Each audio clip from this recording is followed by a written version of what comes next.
بسم اللہ الرحمن الرحیم۔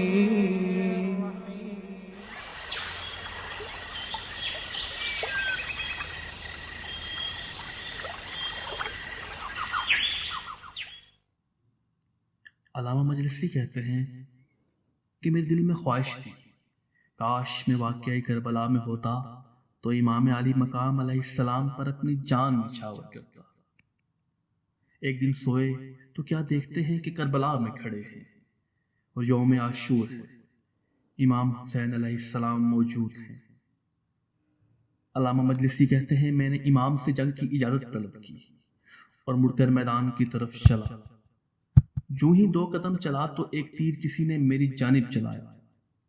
تیر کو قریب آتے دیکھا تو بے اختیار ایک طرف خود کو گرا دیا، مگر اگلے ہی لمحے خیال آیا کہ امام علی مقام تو بالکل میرے پیچھے کھڑے تھے، کہیں تیر ان کو نہ لگ گیا ہو۔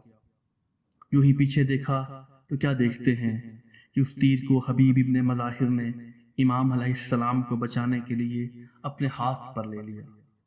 تب امام علیہ السلام نے میری طرف دیکھا اور فرمایا، مجلسی ہمارا خوددار ہونا اور بات ہے، مگر کربلا کے اصحاب ہونا اور بات ہے۔ اے کربلا کے 72 شہیدوں، تم پر میرا سلام۔